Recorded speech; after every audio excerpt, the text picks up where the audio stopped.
Diversify. And one of the biggest things I recommend to people is their age. You're a young gun, all right? So you're 30 years old. So you could be 30% in short-term income, high dividend paying stocks, 70% long the market. I'm 66. I should have 66%, not in speculative stocks and investing. I should have short-term income and high growth dividend paying stocks.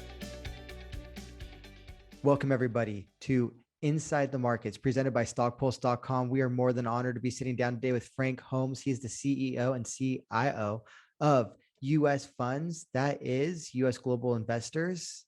He also is the executive chairman of HIVE Blockchain. Thank you so much, Frank, for joining us today. Oh, it's great to be with you, and Happy New Year to all you listeners. Wish you buckets of prosperity and good health.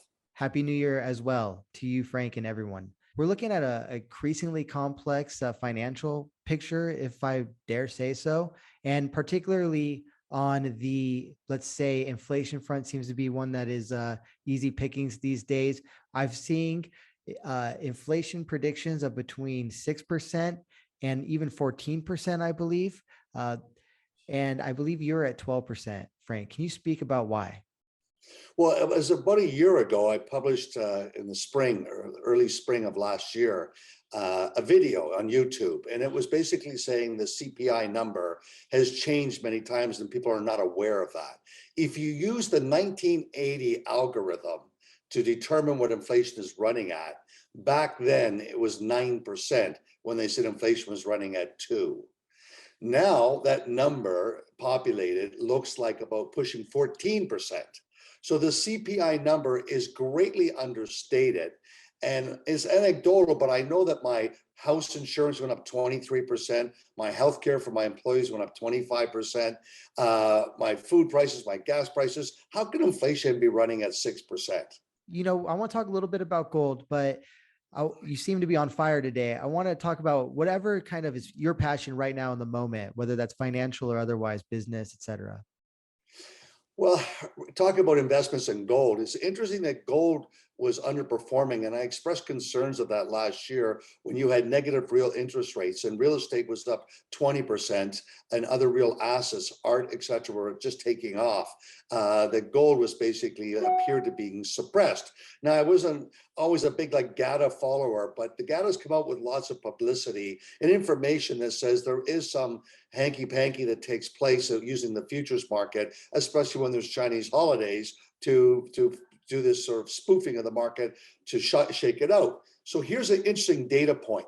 Since the beginning of this century, when the central banks of G7 started really using this modern monetary theory approach, you've seen gold outperform the S&P by 250%.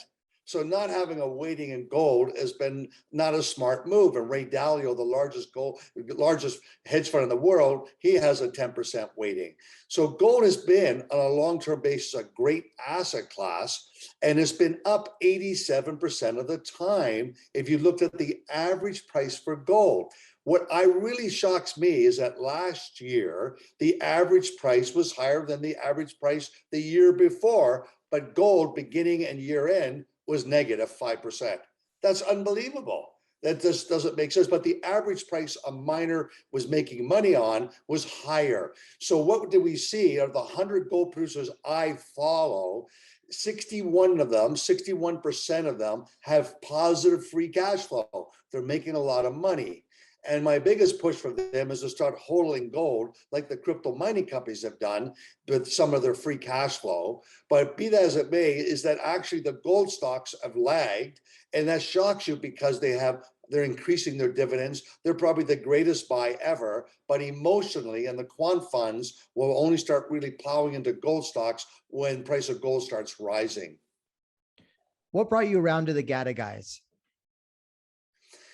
Well, I've been following for a long time, and I've been supporters of GATA, but the hardcore conspiracy, bellicose nature is just not, my style. But I've always respected their work, and what you did see last year was Janet Yellen, who was very much a moderate when she was the head of the Federal Reserve, but now as Secretary Treasurer, she's become much more left-leaning.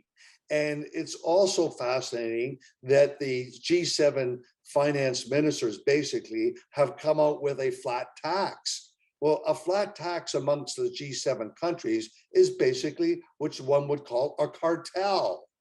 And they don't like that word, but basically they're synchronizing global taxation and regulations.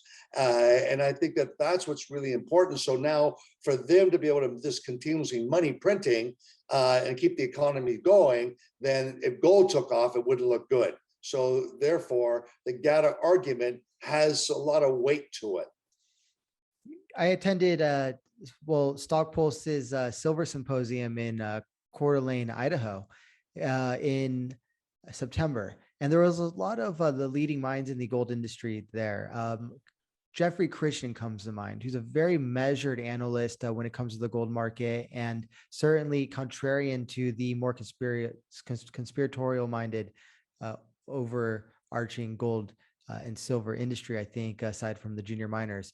And one interesting thesis that kind of came out of the analysts there was this sort of, and it might be a signal that we're at a bottom and things might reverse, that gold or silver particularly had been demonetized. And that was the true reason it was not catching a bid, and that its only demand was coming from the industrial side of things. What do you make of that?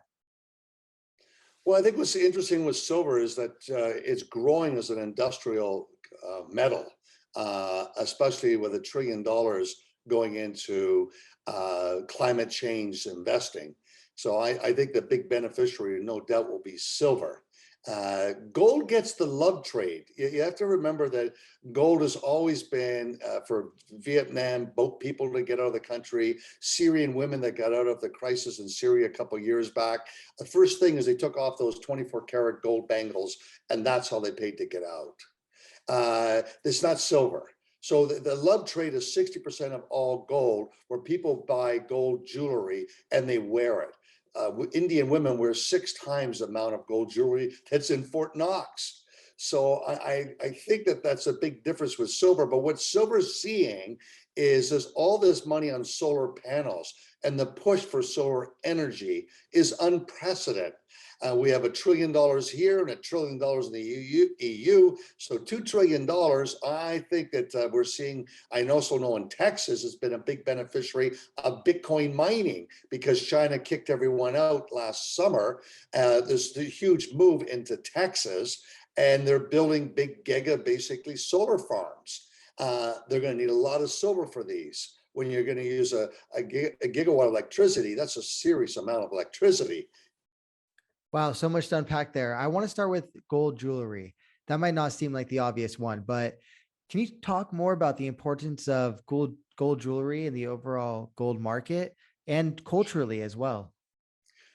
Gold has its own DNA of volatility, which is always, to me, one of the most interesting parts. Every asset class has its own DNA. Silver is more volatile on a 1 day, 10 day, 1 year than gold. So it's always been characterized as the warrant on gold. And so when we look at what happens in capital markets, there's 2 drivers for gold: love trade and fear trade. In North America, we're more consumed with the fear trade, that is negative real interest rates, unprecedented money printing. In the other part of the world, like just India, affectionately known for China and India, is 40% of the world's population, and they consume 54% of the world's gold. I mean, this is a big number. And if we go back 30 years ago, it was 5%. So you had more than a 10-fold increase in the consumption, and it's highly correlated to GDP per capita. So 30 years ago, China and India had no real significant GDP per capita, but now it ranks up with the US. If you look at 1, 2, and 3 in this sort of growth of GDP per capita. And there's a high correlation of gold love demand, gold jewelry demand in Southeast Asia, Middle East, China, and India. Now that basically takes us to about 60% of the world's population. So it's really important. So every time gold has a big fall, the buyers that come in are Asia and Middle East. And that's an important part. So gold will never fall too great with all of a sudden a big bid coming in. the 1-2 standard deviation moves, that's this fear trade. And what surprised me is the year before, gold was up 2 standard deviations, and last year was basically flat. So I agree with you that I think the big trade is for gold to mean revert, and it's nothing for gold to go up 20%. We're talking close to $400. If it goes up 2 sigma, we're talking about an $800 move. That is very probable when you look at the amount of money printing. And if you look at the ECB and you at the US, we're talking about massive amounts of numbers of Fed balance sheet is up $8 trillion. It's bigger in the EU. So I think all these things we have to put into consideration that gold trades higher. The other part is that we're in an election year for Congress. And the Democrats do not want to lose control of Congress. So therefore, if the economy is bad, the swing voters will go, because most often the swing voters go with what's most important for their wallets. And if the stock market is crashing, the economy, interest rates are soaring again, then they're going to all of a sudden swing over to a Republican vote. That would destroy the mandate that the president has in his vision for a 4-year term. So I think that odds favor the market capitulating and crashing. I don't think that's really going to take place at this stage. And the money printing is going to continue as we see the G7 finance ministers and central banks working collectively together as a unit. So do you see the stock market kind of moving sideways or staying where it's at, or even rallying ahead of the election, and then Democrats taking back Congress? Yeah, I think the big push will be to have control of Congress for voting all the mandates that President Biden is pushing through. So we'll see how that debate handles out. But we do see a lot of stock market volatility with sentiment, and rates are going to rise 3 times this year, and all this sort of negative headwind. What's amazing is that we do have negative interest rates at all time when you look at 10-year, 5-year government bonds. And that means buy real estate. And the liquid trade is gold and gold stocks. They're just screaming buys out there. So historically, you get that traction, all of a sudden they take off. I don't want to, commit you to any timelines. However, Elon Musk did just, I guess, mention that he saw things reverting in the stock market sometime in 2022, and no later than in, I guess, early 2023, I believe he said. Is your feeling sometime post-election and not too long thereafter? Yeah, I think 23 is probably a better time frame, because there's lots of talk about rates going to rise, et cetera, but they really are not rising on a negative real interest rate scenario. And if you use the CPI number that was calculating inflation in 1980 today, which includes much more food and gas prices and insurance costs and rental costs, then inflation is much higher. So if one can go and run and borrow and buy good quality stocks, it's smart. That's why the stock market is at all-time highs.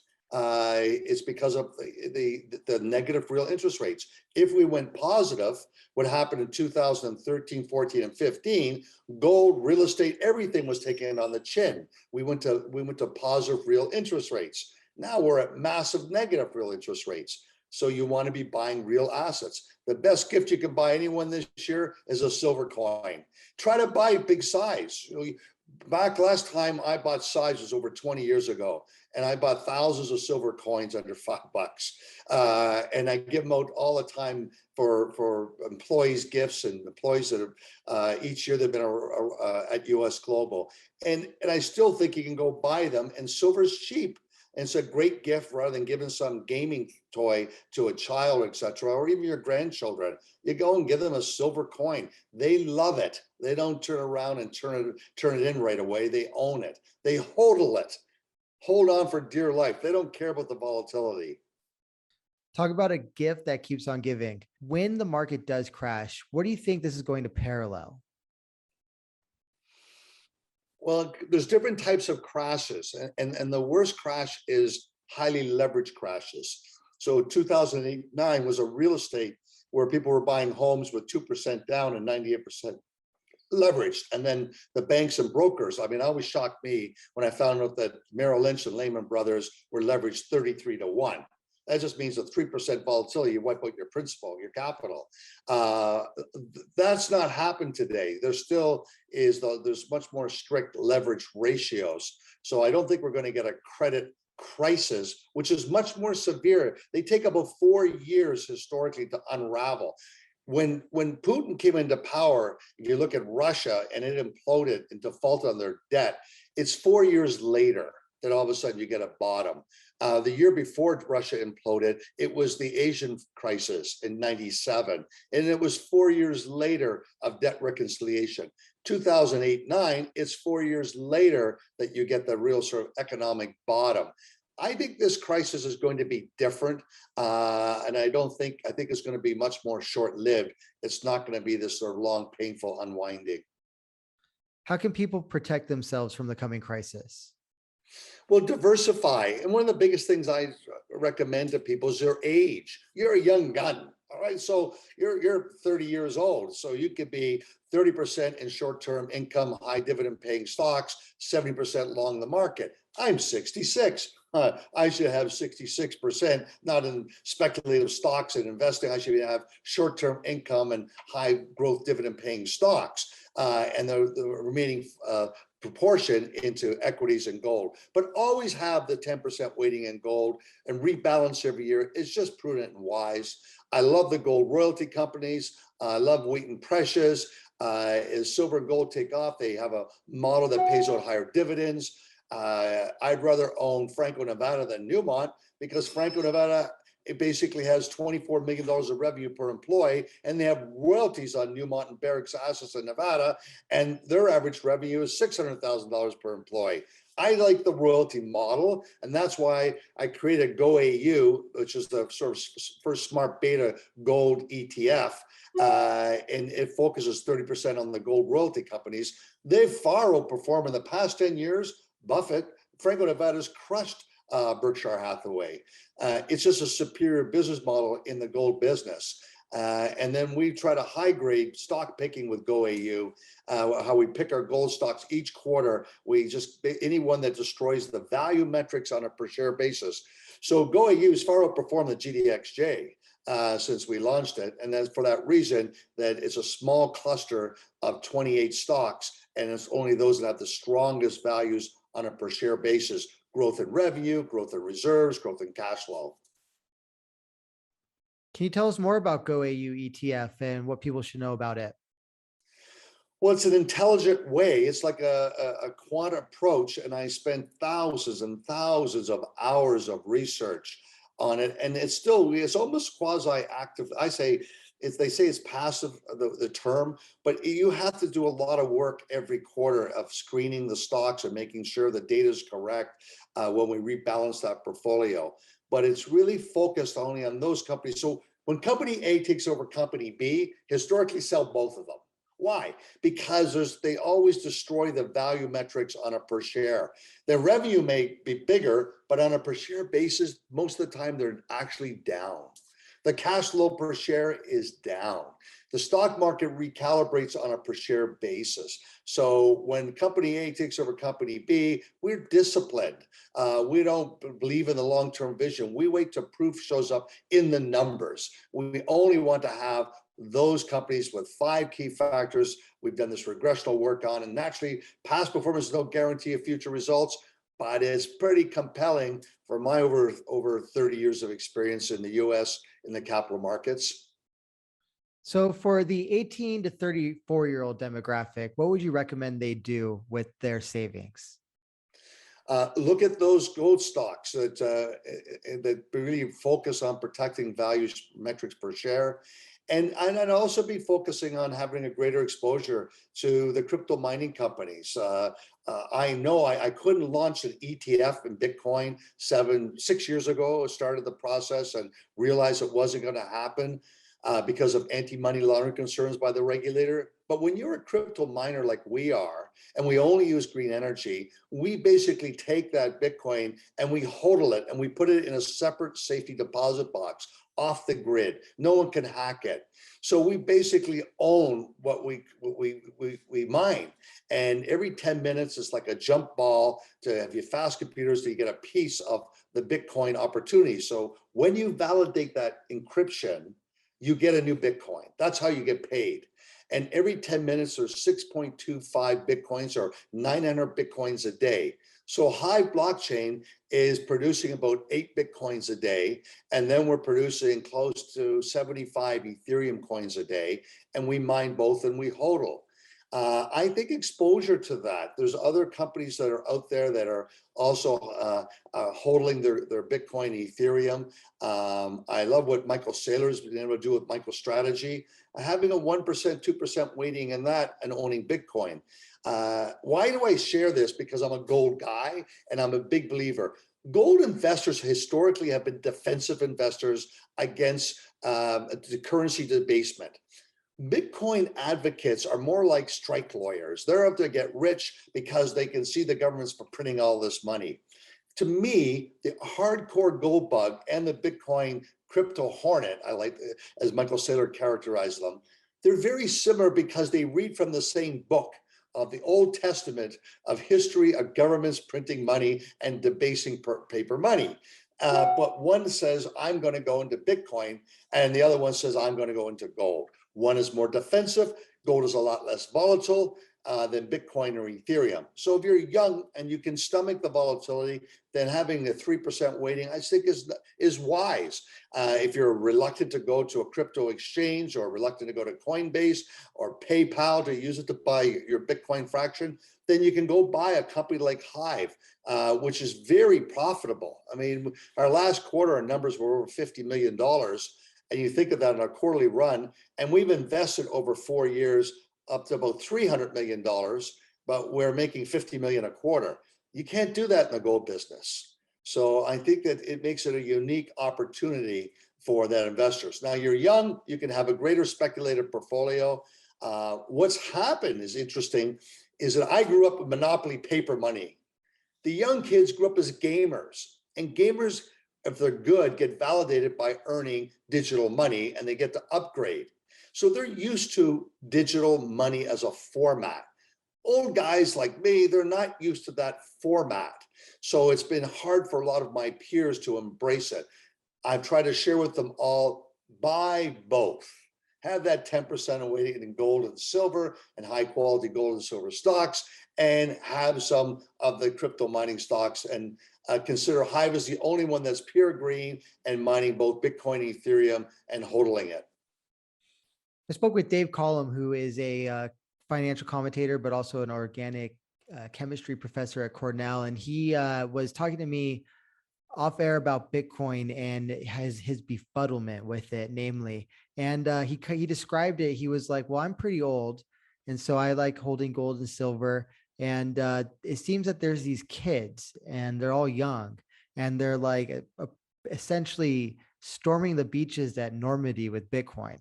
And I was like, yeah, I suppose that makes sense. And he's like, that's not for an old guy like me. So for the 65 pluses, where all or most at least of the wisdom resides, what do you recommend for them? It's a weighting, it's based on your age. So the older you are, the more you want short-term flexible income. You do not want long-term bonds or mortgages, etc. You must have a higher shorter term in income, earning off that income, and have a smaller portion into speculation and growth stocks. That's just, and as you get older, you take some of that food off the table and you incubate it, as I like to say, into income. You need the income as you get older, but having a 10% weighting in gold is prudent. Rebalance once a year is prudent. If you're more speculative, then you go 15, 20%. But I think it's really, I wouldn't recommend over 20% in gold and gold stocks if you're 66 years old. That's just my thoughts on that. Now, I'll give you another idea. It's called digital realty. Digital realty is a REIT, but it's in digital data centers. And there is a big boom globally on data centers. and the need. So 5G coming out is just going to need more data centers. Hive basically owns and builds data centers. In our data centers, we have the ability to go to high performance computing and gaming and outsource it. But at the same time, right now, we basically mine and get our money back as soon as possible. So I think you're seeing a secular bull market in the need for data centers. Cars that drive on their own, they're going to need more data centers everywhere to process all that data. Artificial intelligence, machine learning, they need these data centers. So I think a digital realty gives you a nice income in a growth sector that's a global company. That's something, my age, I think it's a wise investment. The Winklevoss twins and others, Michael Saylor included, predict $600,000 Bitcoin, which puts it $600,000 Bitcoin puts it at a $10 trillion market cap, which I believe approximates the gold market cap. But then there's other predictions for $1 million. Where do you see Bitcoin heading? Well, it's all real because it's capped at 21 million coins. The issue with gold is there's 90 million ounces coming out every year. And so the only way to dampen that supply coming out is basically say, we're going to hodl it. If I have free cash flow, I'm the CEO of Barrick. Well, I would take 10% of my free cash flow and keep my gold on my balance sheet because I believe that gold's going to trade much higher. That's the big difference. The CEOs of the gold mining industry have become much smarter in protecting the financial metrics of their balance sheets and income statements. But the idea and concept of hodling would attract a younger investor. That's what I've noticed in the capital markets. There's much more. One of the best parts about COVID was the unleashing of capitalism by all these millennials. They were stuck at home. They're smart. They're educated. They use the internet. I know this from my Jets ETF. It went from 40 million to $1 billion, and Buffett had basically trash talked it, and then it jumped 80%. Well, why was that? Well, because they went and did the research, and they did the research that after every global financial crisis, Jets airlines fall 60 to 70%, and a year later they're up 80%. So, but every analyst on Wall Street was negative on the airlines. Buffett was negative on the airlines, but they came in and as the volume went from 40,000 shares a day to 800,000 before Buffett blew all of his paper out, what was interesting was that institutions started coming in, bigger money. So the millennials have been very significant in what's called price discovery. And when you get small cap stocks, technology stocks where there's price discovery, bigger money will flow into that category. Junior mining is lacking price discovery. That's something where the very few really know how to tell the story. I think Great Bear was basically been bought out recently. They were great at telling the story of having a high grade discovery, and all of a sudden Ken Ross taking them out. But a lot of them cannot tell the story the way technology stocks. So that millennial is much more related to that digital world. And so the only way I see gold mining companies I know is Gran Colombia is the only small cap gold producers make a lot of money that's now holding some of their gold. Any final comments, Frank? Anything that people need to know about what you're working on? Be diversified and look for those be contrarian. You know, you have to think contrarian. When I launched Hive, I was ridiculed and criticized about it. How could a gold guy do this? And it was embracing what my son was telling me, and my godson was basically telling me this other world was happening, and some very smart gold bugs. So I had to be contrarian. When I launched the Jets ETF, I was told I was nuts because Warren Buffett doesn't like the airlines. That's not true. You know, it's been an incredible investment and trading. The other day, 10 days ago, we traded $700 million in a day of Jets. So it's liquid and it has a huge ecosystem. So you have to, for me to go launch a product like that, you have to be contrarian in your perspective. Be long gold. It's everyone's dumping on it, and I think it's the great trade for 2022. If people are saying that silver's been demonetized, then perhaps that is a signal that the bottom is in there. You never know, I suppose. Now, we've had the honor and the privilege on this episode of StockPulse.com's Inside the Markets to speak with Frank Holmes. He's the CEO and CIO of US global investors, as well as HIVE Blockchain Technologies. Thank you so much, Frank, for joining us today. Well, thank you for giving me the opportunity to share my vision. Thank you. And thank you everyone for listening. Happy New Year.